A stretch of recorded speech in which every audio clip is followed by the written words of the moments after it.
and welcome back. So we continue with our part 2. This is, the title of today is, what is your legacy? So for each of you who are listening on, let me introduce my wonderful panelists. So in 2 short minutes, right, you see how we managed to convene everyone here. So we have PEI LING, who is the MP of the MacPherson SMC, and who wonderfully rushed here after one of your earlier engagements here. Thank you for bearing with me. I was at Grant Your Wish, a little project in MacPherson. So happy to be here. Thank you for having me. Thank you for making time to come down. And then we have NAFISAH SUHEIMI, who is the principal of a Madrasah. Yes. So a Madrasah is a school that teaches religion as well as one of the core topics. Yes, but we do have our students taking PSLE, O-level as well as A-levels, besides just the religious or Islamic study subjects. Okay, so through, I thought it was just the primary school equivalent. No, So it's primary, secondary. Primary to secondary to pre-university as well. So I'm actually in charge of all 3 levels. I will always remember her when we had our pre-Zoom session. I think we met at 11 a.m. or something. Yes. She was like, this is my 8th meeting. Yes. And then I was like, wow, very, very fruitful. And then we have Secretary General, is it? Executive Director. Executive Director of Daughters of Tomorrow, FANNIE Lim. So FANNIE is someone that I met at one of the events prior, and something that really stood out in our interaction was that you really took time to connect, right? I mean, there were so many people, there were so many things to do, but the conversation with you was not just superficial, but I knew that you cared for another, and then we were strangers, you know, so that connection is why we have invited each and every of these lovely ladies to share with us what is your legacy, because they come and home very different spaces. Yeah, so I think if we were to start, right, the truth is we all have very short lives, and I want to start with, what's our definition of success? Because when I was very young, energetic as I was, my father told me, Junior, don't forget a candle, you are burning the candle at both ends. You know, don't do that, because something will give soon. Your father is a very wise man. Yes. And when he told me that, I was like, yeah, but Daddy, you don't understand. But I took in his advice, right? Because he says something will give. So look after yourself, right? So if now, let's start with the definition of success, right? So PEI LING, if I were to ask you, yeah, what is, for you, right? What is, from young, right? You were also an activist in school. You love being a volunteer. You've always been at the forefront. So you know, because we all have different personalities, yeah? So what drives you? Well, I think the main thing that drives me is, you know, people around me. I draw energy from the people around me. I enjoy being with people, and doing something that I think is meaningful and can make a positive difference to the lives of others motivates me to want to, you know, do more, or motivates me on my path. And of course, talking about the definition of success, it has evolved as I grow, I suppose. When I was younger, you know, I suppose like any other kid, you know, the definition of success would be, you know, your grades, what career, what job are you going to get, you know, how do you climb that ladder? But I think as time goes, it becomes different. It's about relationships. It's about my family.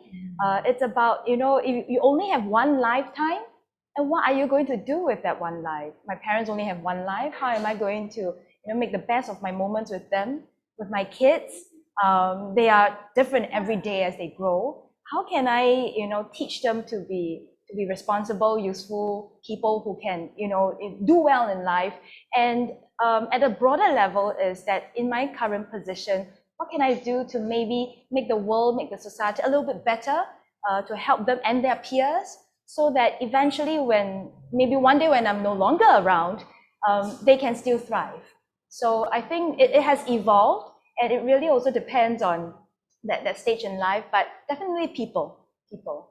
Wonderful. I love how you talk about people. It used to be grades and then more material, positional things, and then it's since shifted, yeah, to that connection with people. Wonderful. And NAFISAH, you used to be a self-professed workaholic, and how has being a mom redefined your definition of success? I guess the definition of success has never changed for me. It's just that it becomes more reinforced, I suppose, after I become a mother. Because for me, it has always been that success is something, it's about your attitude towards life. It's how you actually shape your attitude it is not about tangible rewards, you know. For example, having more money doesn't make us a rich person, but what we do with the money to help others is what makes us a wealthy person. That's what I've always felt. And if I, over the years, I suppose the definition of success is when I look at the acronym of Mother itself, MOTHER, it's about multiplying optimism through hope, encouragement, respect. Wow. Hope, Encouragement, respect. Encouragement. Wow. Yeah, so I suppose being a mother itself, we can live behind a legacy. Yeah. In the sense that when we are able to give hope to other people and make them feel encouraged through the safe space we provide for them, through our kind words, through our little actions, and make them feel that, you know, they are ready to face the world, that is success itself. And, you know, doing good. I want to be a good person. Everybody wants to be a good person. Being good and trying to do good is a constant struggle for many of us. But I feel that if we are able to work and move towards that goodness every single day of life, then that is success in itself. Wow, I love what you Yeah. talk about, the attitude of life and giving hope, Yes. specifically starting with the daily exercise at home with our kids. Yes. Because it's so easy. I used to be the kind of mom who would only tell them when they don't do things right? Hey, you didn't do this, you didn't do this. And then as I changed or grew as being into a conscious mom, I realized, hey, why not encourage them, give them Yeah. hope. Yes, they may have fallen short, but then let's cheer them on. You know, and got a lot of practice at home, you know, with the little ones. The more we practice, the better we build our muscles to then pass on that hope outside in the public sector. Wonderful. And Fannie, you used to be a stay-at-home mom, That's right? right. Yeah. And then when you took on this appointment, it completely shifted, right? Your entire lifestyle. So what do you have to share about any changes in your definition of success? So it's very funny. One time I think I was having an interview with this publisher. It was in the context of me being the ED of DOT. And then she asked me, like, you know, what are your accomplishments? Without thinking on the top of my head, I said, oh, I'm a mother of 3 kids. Then my colleague listening in, she laughed and she said, hey, she whispered to me, she's like, hey, you're leading an organization, you're impacting don't know how many lives. I was like, oh yeah, sorry. Then I apologize, I reframed. So I don't think it has sort of, maybe it has added on. The definition of success has become more enriching, I suppose. Like Felix said, so you start off with maybe grades and all that because that was what your peers were also looking at. And I think as we grew, it just added different layers of it. And success to me now is probably if I go into a space, if I can make it better somehow, if I can make myself better somehow. And I think as cliche as it sounds, it's really to become the best version of me. Because by doing that, because I'm a part of the world, that world shifts around me and I can influence hopefully and leave that world and all my world in a better place that before I stepped in. Wonderful. I love what you said because the truth is we are all connected. I mean, at the end, we are truly all connected in this world, right? Our actions, our thoughts, when we talk about quantum physics, yeah. Wow. I mean, no, I mean, that was the mind. earlier Earlier conversation when, I you know, see. the panelists were, but in reality, in this universe, we are all connected, right? Yeah. Whether we're plants and all. So PEI LING, I want to shift the conversation back to you. When we talk about what is your legacy, I want to focus, you know, the next part on choices because we all have choices. Sometimes the choice may not seem very apparent. Yeah, no choice lah, you know, you know, I've got no qualifications, and then the victim story goes. But just hearing from you, you were an MP prior to being a mom, right? You could have chosen, wow, too many things on my plate, too many balls to juggle, let's just drop one, and it's completely fine. But you made the choice to continue. So if you can just share a bit about your thought process to give us an insight. Well, I think it's true. But to make a choice sometimes can be a struggle because you have to be very conscious about it, and that takes a lot of energy. Sometimes when you're absorbed into, you know, overwhelming, you know, when there are so many things overwhelming you, you're very absorbed, and you can lose focus of that. But we can always choose to be positive. We can choose to see the positive when things are not going well. We can choose to be happy even as we continue to strive to be better, to change things around us.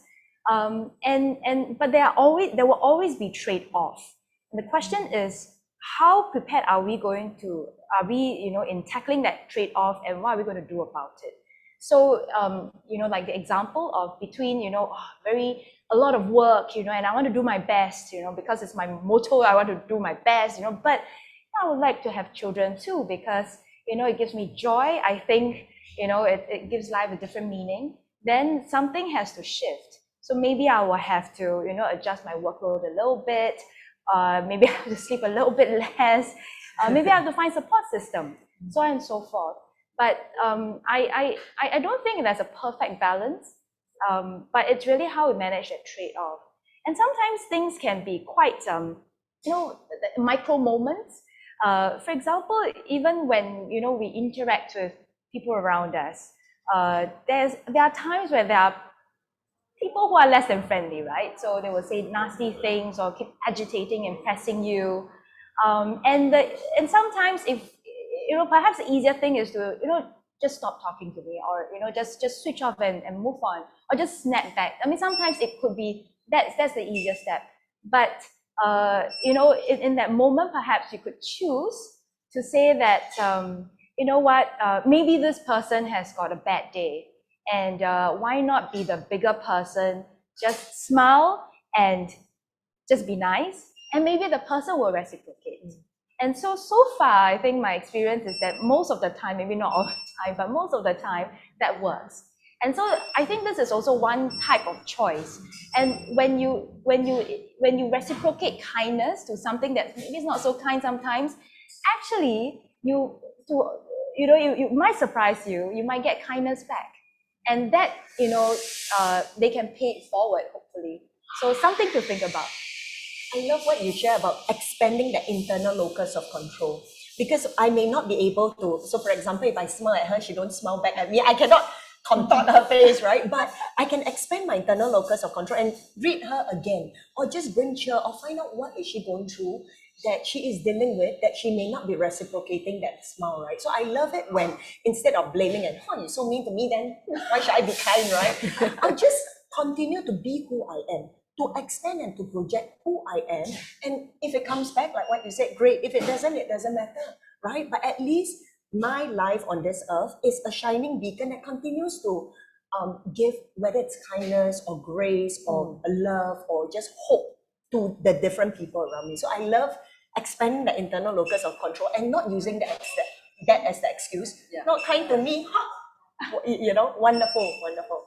And Nafisah, so for you, right, from workaholic, you made the choice when your second child was born to be a stay-at-home mom. Why did you choose that? Because it almost goes against your brain, right, as enjoying work. Yeah. I think I'm still an overachiever. Okay. I'm a workaholic. I think I still am. It's just that I've become much more wiser, you know, in knowing what I want.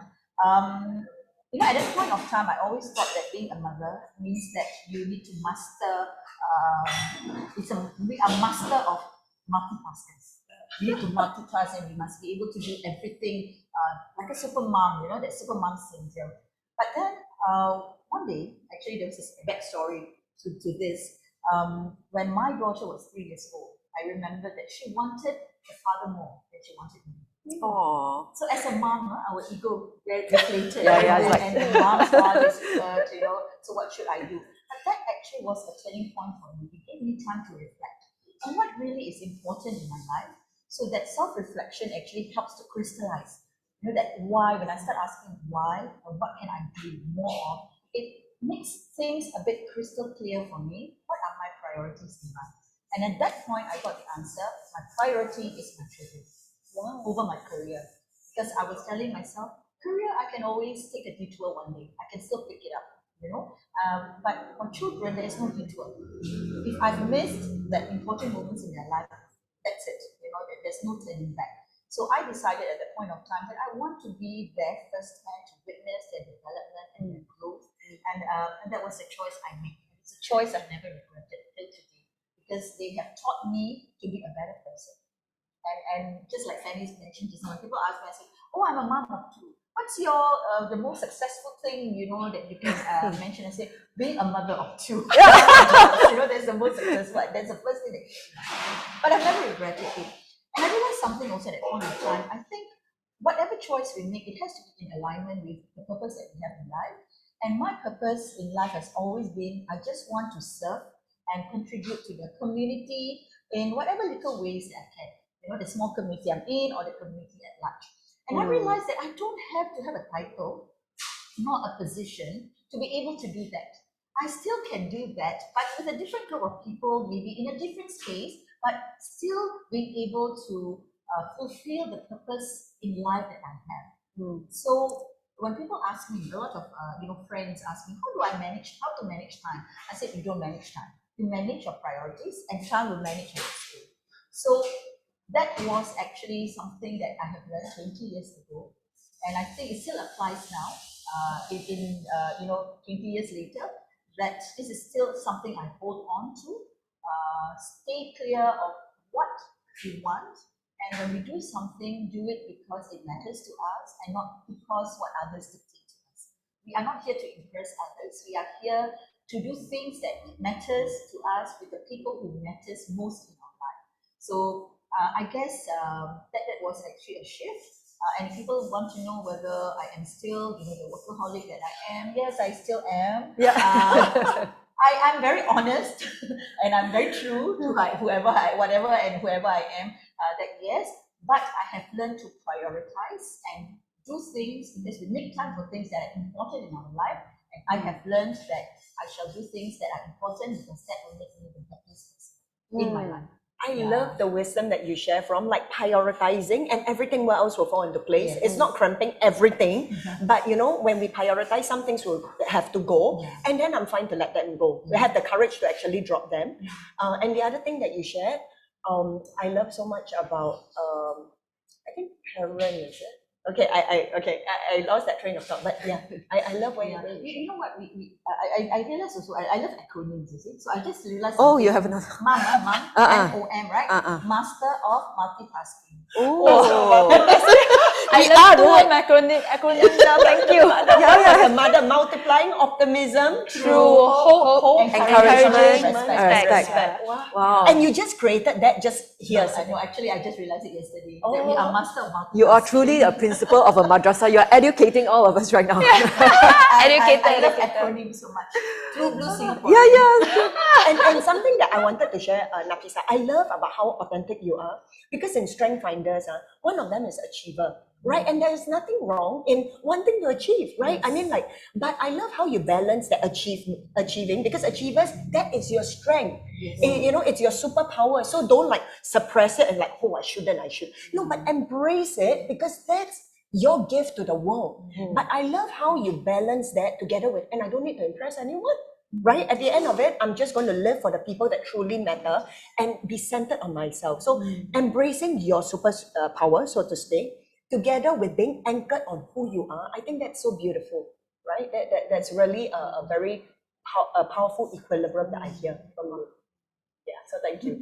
And Fannie, for you, choices, right? When we talk about choices, from a stay-home mom, you share that it was your husband who encouraged you to take on the position when you were offered. If he didn't encourage you, cho you a bit, would you have, or you would have, The short answer to that is I would have. I think there were other sort of forces that encouraged me as well. So yeah, and actually he knows me very well to know that even if he didn't, I would have gone ahead. So he might as well just support me kind of. But he's a loving, I have a loving husband. But I must qualify that I agree with you, Junior, your earlier statement that everybody does have a choice. But I must say the quality of choices presented to every person is different, because some people could really be given a bad deck of cards, But in that sharing that we had, the attitude is quite important. And we've got to acknowledge that. Personally, for myself, it sounds as though going to become a stay-home mom is like a sacrifice type of thing, but really I had that privilege of choice. Not everybody could have that. And to me, I also don't really see that much of that choice being a sacrifice, because to me it was an investment. I knew what I was investing into. It was towards my children, might not be to my bank account or my CPF, because it just depleted. It just went, but I was cautious that this was an investment for my children and my relationship with them. Therefore, I could take that, and the fact I had that choice is very empowering to me. Those are good choices, great choices that I was presented with. Thank you for expanding our worldview, because very often, right, we live in a very projected worldview, like this is my life. I think it's easy for everyone to make choices. But when you expand that to see that poverty, I mean, coming from Daughters of Tomorrow, poverty is something that even if we don't see on the streets, like when I was in India, I literally see naked children running around, running after the garbage truck, just to grab that rubbish, right? Because that would fill their stomachs. And after the experience, right, in my mind, I need to bring my children here so they actually see this. Because when they experience that, it's like, you know the saying, you complain you have no Nike shoes or branded stuff until you see people with no legs. And then your whole perspective shifts. And then it comes a heart of gratitude instead of entitlement. So thank you for expanding that, because sometimes when we are not acquainted, you know, with the different the different lives that there are, we tend to, hey, but quite easy, why you cannot? And then even us, we tend to be guilty, of, hey, so easy, why so hard for you? Without first putting myself empathizing in their shoes, right? And yeah, so thank you. So sorry, Junior, I jumped in here because you shared a story about India, so I'll bring it to Singapore. I remember visiting a mum, so this woman that was a beneficiary of Daughters of Tomorrow, we placed her into this job at a retail counter. It was lunchtime, she didn't go for her lunch, she just went to the break room. So I said, oh, why you don't go for lunch? And this is me quite obvious, although I've been working there for a while, I just very naturally asked, oh, why didn't you go for lunch? But you see, it was Orchard area, the food options were really quite expensive. And she also said that, that day she had limited cash. She decided to give it to her daughter instead to go to school for the break. That's why she went, to take a nap instead. So I thought, wow, okay, so she had choice, but it was pretty crappy one, and she had to decide and let her daughter have lunch that day instead. And speaking into that, I think it's so powerful. I mean, I would love to interview that mom, because while society may not celebrate that choice, that private micro moment choice that she made, it's still something, and her daughter may never know, her daughter may be like, yeah, pocket money, so, but I think that woman, right, has really lived true to her fullness of what she can give. So I think really legacy is not just, on the outside, but it's also us internally, with the small micro choices. So thank you.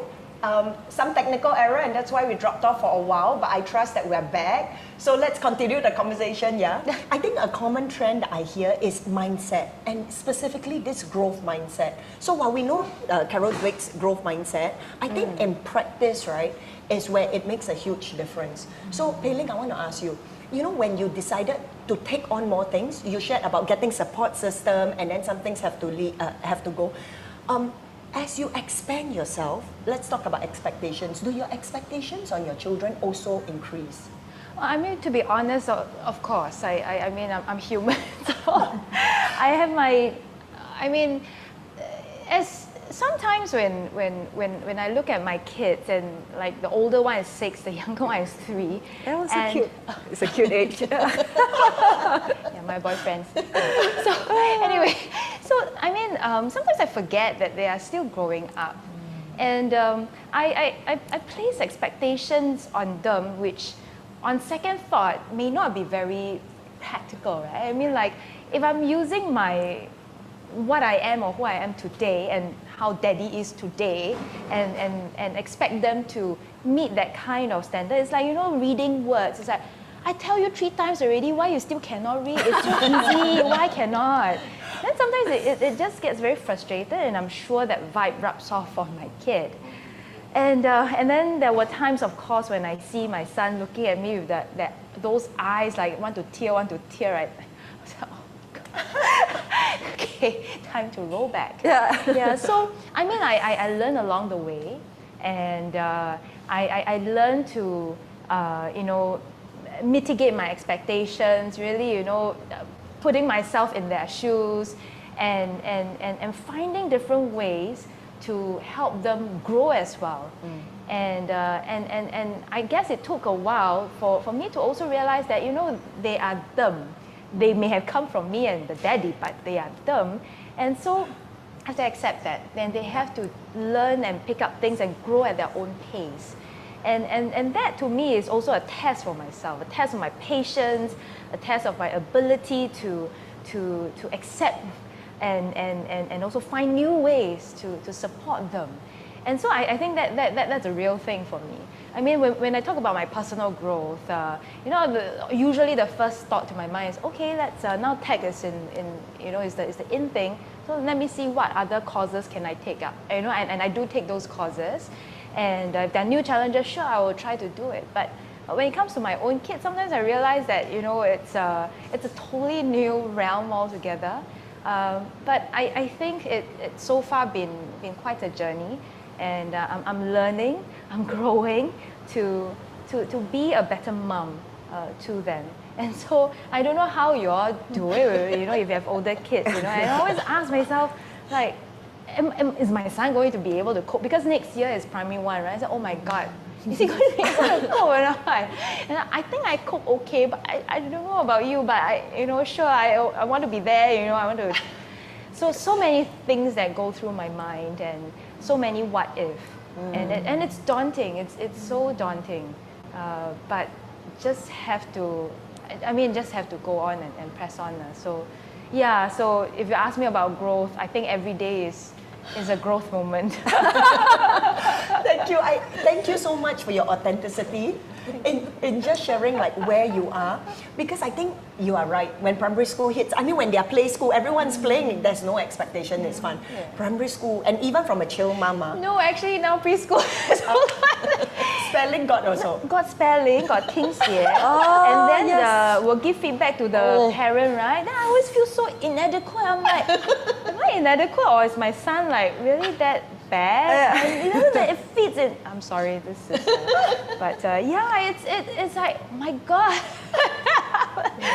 It's so stressful. I'm sure he feels stressed. I'm very stressed. So I just want to encourage you. Yeah, my youngest, 4 years old. Also, recently we put him in a childcare. So the teacher, he doesn't know how to write his name. Like and for me immediately. But I think I've since transitioned. I used to be a tiger mom. Okay, I've since transitioned into being a conscious parent. So I look and I said, that's fine. She looked at me, are you sure? Yeah. But I fully empathize where they come from, because I think their job is to prepare our children for mainstream education. Yeah. So I look at her, I say, don't worry, it's fine. Let him play. I think let him play. And even primary 1, primary 2, it's okay. Because one of the teachings that I learned, just to share here, they say actually when your milk teeth drops, that is a sign in your head by word of education that your head is open for literacy. Oh, so really? Very interesting. So when I first heard that, I tried, right? So my third child, so many got experiment more. Yeah. My third one, she loved reading at a very young age, but her milk teeth also dropped earlier. My primary 1, 7 years old one, not interested in reading, and her milk teeth, most of them are there. So I only have mine to test on. I'm not sure, but I'm just saying that if we begin to honor each child as who they are, instead of hitting them and like, you're not good enough, no, all your friends can, why you so slow, why you that. And then they feel small and miserable, and so yeah. So encourage you, Yeah. just enjoy it, and then just create that space for them in what you always have been doing. Gotta go home and check the milk teeth. Yeah. He knocked off one already. He fell down, pato, and then knocked off. Not different from developmentally dropped. No, just see whether it's accurate, because I thought that was so beautiful, because it talks about each child being unique. Yeah. Not everybody is ready. I was a late developer. Second in my class, primary 5, primary 6, and then for don't know how many years, second from the bottom of the class. Okay, when I went to secondary school, first, second in the entire cohort. So late developer, and it's okay. Yeah. It's really okay. Before that, play, try to study, but nothing go in. I tried, and then went to secondary school, and then it became such a breeze. So I think to honor each child as they are. Yeah. And okay, so Nafisah, if we talk about growth mindset, right? How do you manage your public and your personal life? You asked a very apt question, because this morning Fannie and I were having a conversation about being in public, the public persona and a private life and a personal life. I think feeling good. I think but like I said, because the job that I'm in, I have to be ready that there will be scrutiny in the public eye. I mean, we all have our social media, so I'm a bit cautious in what I share as well. I try to make my personal life as well as my public life a bit separated and compartmentalized. Whatever I share out there is maybe about 40% of who I really am. So I keep that 60% to my family members and my closest friends. Yeah, so it's a bit, it's more conscious in that aspect. I'm a very private person, just like you, Junior.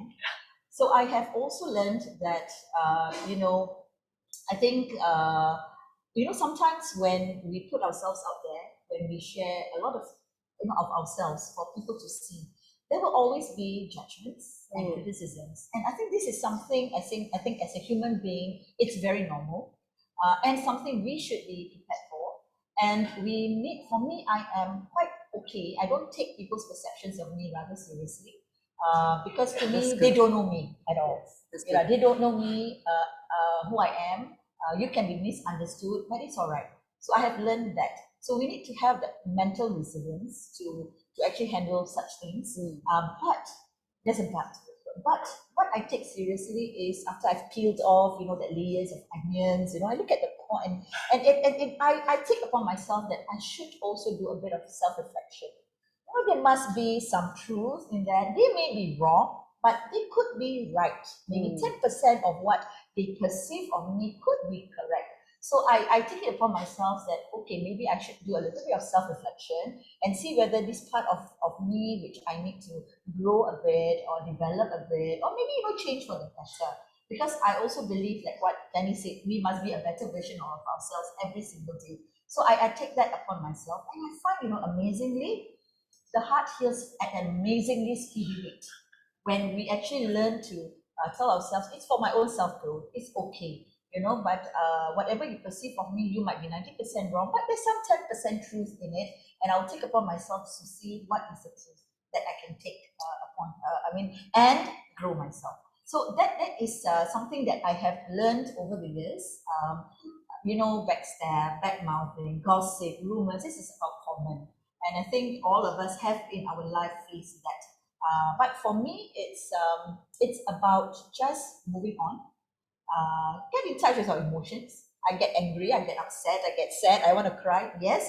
And I tell myself, okay, now move on. And when I move on means I've forgiven whoever said that, I just move on in my life and just be happy about it. So it's all about, like you said, I have a choice. I have a choice to whether be upset or not. It's my choice. So we can't say that, you know, the people make me angry because I choose to be angry. Yeah. I can also choose to do otherwise. So it's about how I respond to whatever that is being said. So that to me is a growth mindset. And when you know, my friends ask me, so how do you deal with it? I said, there is a difference between react and respond. There's something in the middle called pause. Wonderful. Yeah, so it's about, you know, just pausing, but don't feel that you can't be angry because we're humans. So I still get angry, I rant whenever. Usually it's my husband. Yeah, you know, listening to all my ranting, he will like, yes dear. You know, I rant. And after that he say, are you okay? Yes, now I'm okay. Right? Yeah. and I move on. I love, right? And I mean, the visual that came to mind as you talk about pause, you know, the pause sign on any electronic is always these two lines, right? Yeah. And so here, and there's a gap for me to actually choose my response instead of react, right? It's that pause sign to, like, you know, let's choose. And the other thing that you shared, when you share, it comes to mind, and then now it's gone. Yeah, okay, never mind. I'm sure it will come when it comes. But yeah, okay, I remember. Like what Gandhi said, the more you know, the more you forgive.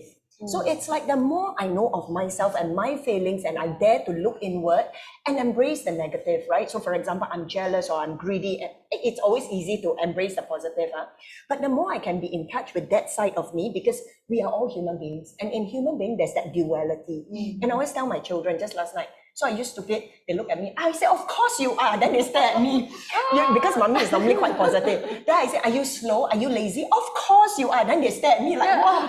And then I say, and I am stupid and I'm lazy and I'm slow. Because when you only feel that you are smart or you are fast or you are strong or independent, then you're always trying to push the parts of you, like, you know, we hide those undesirable ones, but they will bounce up like beach balls. So I said, embrace that. Mommy is stupid because I don't know everything. There are many things I still don't know and I'm learning. I'm slow, and yes, there are times that I want to be lazy and I want to rest, right? So I say, and when we begin to embrace the duality of who we are, there's no need to show anything anymore. Yeah. It's really, if I see somebody being selfish, am I selfish? I am also. So because I've embraced that part within me, I can then embrace that part within someone else. Yeah. I can then forgive and accept because I'm no better. I'm really no better. I am selfish, right? And it's fine to be selfish. As moms, right? If we don't look after ourselves, then chao ta. Yeah. You know, chao ta, then how, right? Our poor kids, we fire and then blast all of them. So wonderful. Thank you for sharing that anchor. Yeah.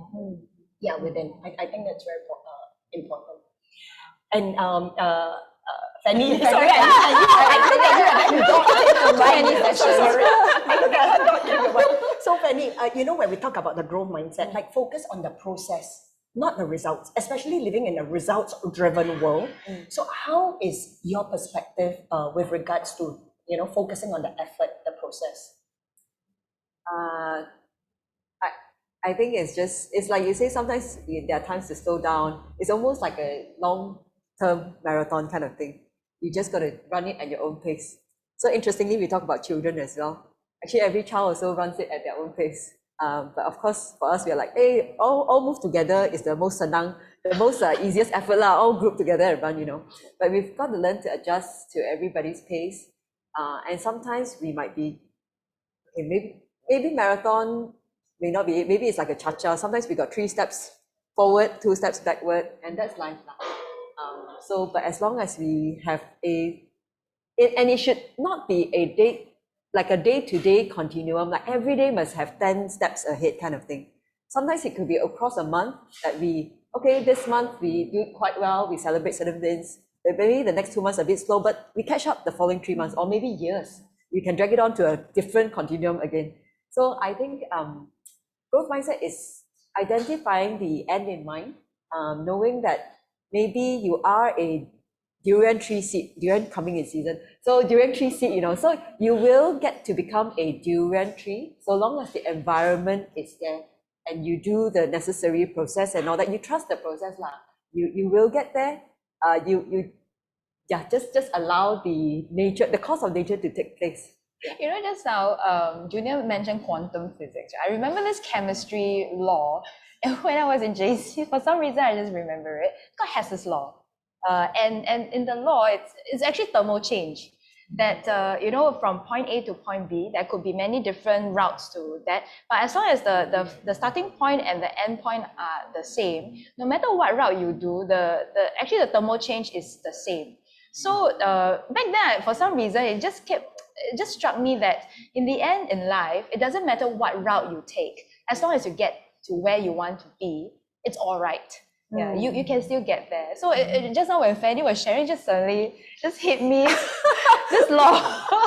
Wonderful. And I love what you say, right? And I would contrast that. I think our human mind, from point A to point B, the straightest way, the fastest straight line. Yeah. But nature, if we look at the meandering river, like ghost town, don't know how many steps, like 2 steps back or 3 steps back, and then takes me off course, seemingly off course, because I'm so focused on that. And then but in the end, we will still reach there. And instead of being so frazzled about the journey, how come not there, going, you know, to just enjoy that, you know, that zigzags out and everywhere, because that's the process of life. Sightseeing. Can you do that's some sightseeing too?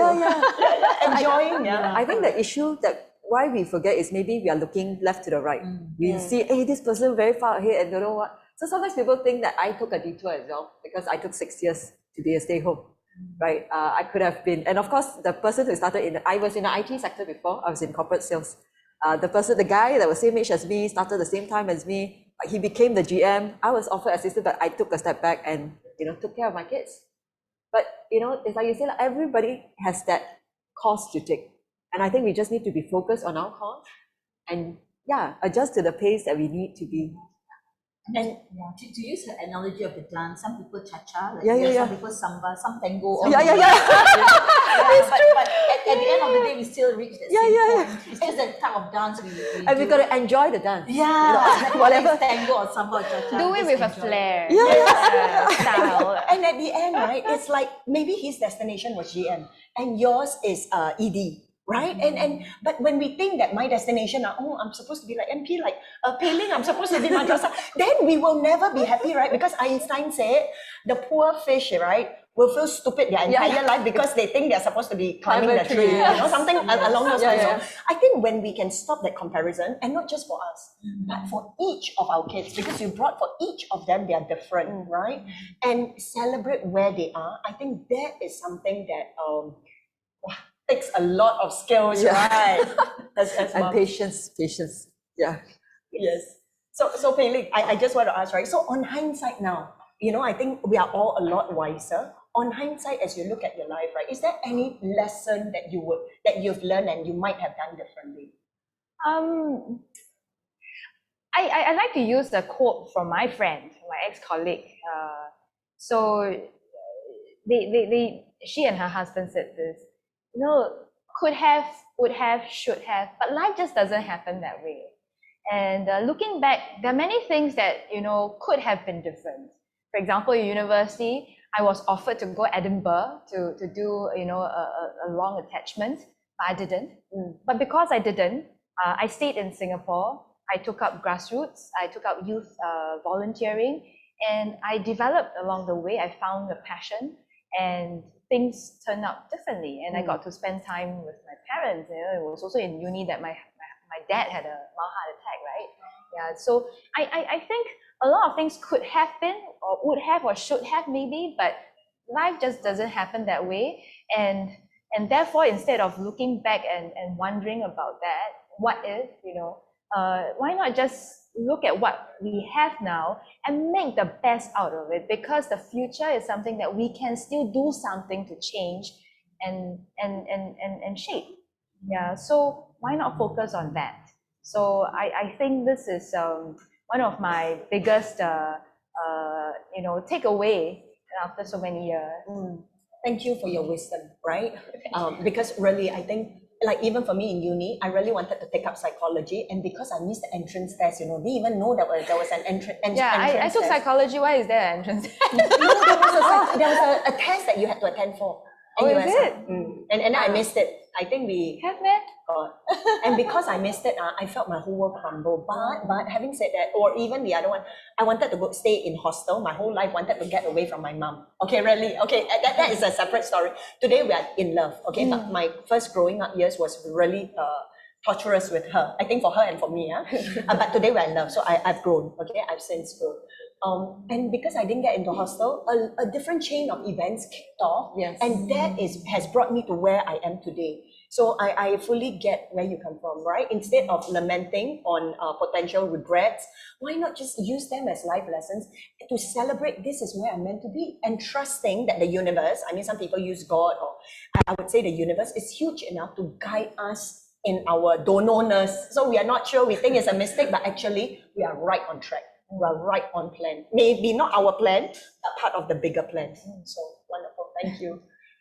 And Nafisah, any lessons you want to share for working mothers? You know, any tips? Yeah, I think for working mothers, a lot of my friends also, the thing they always tell each other is we always feel guilty about a lot of things. You know, Mom's guilt. Mom's guilt. Yeah, but dads don't have that guilt. Moms, and I sometimes why, you know, I ask why. So, okay, one lesson I've learned is that we should never feel guilty about anything, because all of us are trying our best to be the best mother that we can. We are all good mothers. We are the best mothers our children can have. Yes. So we should never feel guilty. But what we can learn to do is to be fully present in whatever things that we do. Be fully present at work means that we are focused 100% on the work, not thinking of home. Be fully present when we are with the kids, not thinking about work when we are with the children. So if we practice that fully presence, concept wherever we are, we find that we don't need our Sundays to be able to spend quality, effective times with our loved ones. That's something that I also have learned along the way. It can be a 5-minute, it can be 20 minutes, it can be a whole day, it can be even half an hour, but the quality of the time spent with our loved ones will make us feel happy. And when we are happy, we practice more care for ourselves. Another acronym, okay? Don't get mad at me, another acronym. See, because I feel that that lesson I've learned, CERE, Because there's something that what you said just now, what Fanny said and what PEI LING said, I thought, wow, you know, this care really fits into my care. You know, the first one, C, is all of us must learn to care for ourselves first as working mothers. Care for ourselves. Self-care is so important. A is what all of you said, be authentic. Just be real. So R is real. Be authentic and be real. Be honest with ourselves. Be courageous with whoever we are. Be true to ourselves and do things the way that we have always done it. You know, and E is like what I think both of you mentioned, manage our expectations. You know, whether we're doing the cha-cha or whether we staying here, whatever, it's about our expectations. And if we manage the expectations, we manage our stress much better. So I think that would what I want to leave to all my friends out there, all working mothers out there, even the stay-at-home mothers, you know, you can also practice this because I live by it, and I think I'm a much happier person now. You definitely are, Nafisah. You probably mentioned like 3 times very solid, like I'm a happy person now, you know, in this. Oh, that's wonderful. I think The vibes are rubbing off. Yeah. And I feel like I'm in a class, you know, with this morning. And I think one of the reasons why, as I hear and I sense your energy, is really because there is not just no regrets or guilt, but like I mean, for me, I go to my kids and say, I'm sorry. So like, I think a few nights ago, I was really angry and stressed. After shouting at them, then I went down. I'm sorry, it's not you. You know, mommy is stressed and I am taking it out on you, and I'm so sorry because that's not love. So then when I've said that, been there, I've cleaned up. So in just that completion, it leaves me in a good space where, okay, I've done already, now what's next? You know, so it gives me that space to make many, many mistakes and celebrate and learn and keep going, right? And instead of having the expectation, because I think expectation really kills a lot of us. Really, it really kills, because in our own minds, we're not measuring up to this illusion of what we should be, you know? Yeah, and then, wow.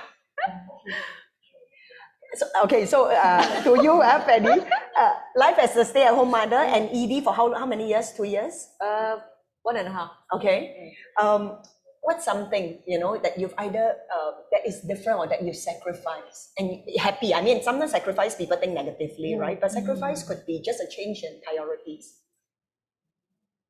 So change in priorities. What have I actually coming here today, this morning, you know, just going to get out the door, right? I saw my husband with my daughter, you know, folding the blanket. My kids just got out.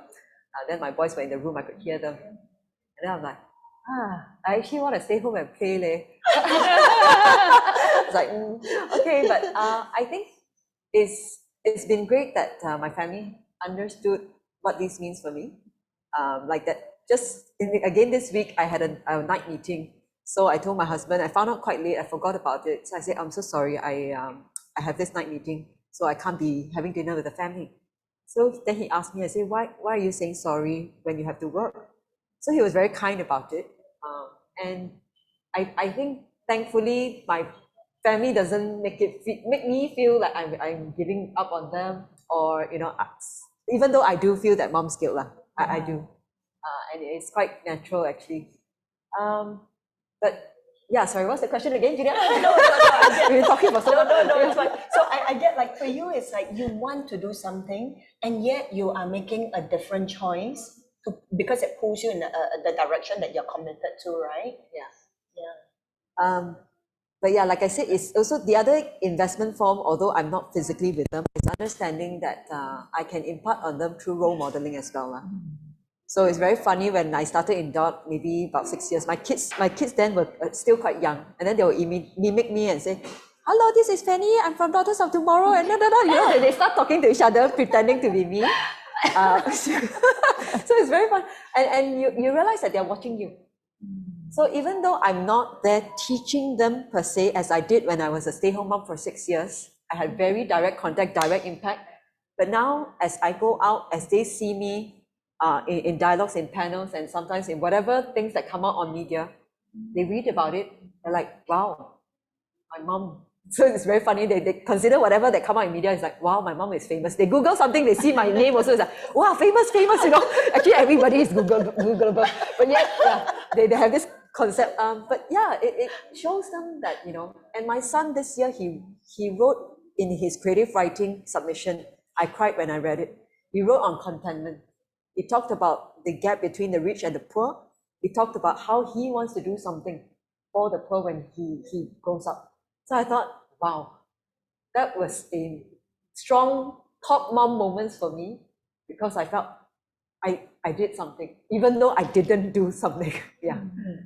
I think that's so beautiful, the way you put it, because one of the most powerful, right, is really modeling. Are we modeling a life where I am living to the best that I can, because I trust you will too, however that looks like for our children?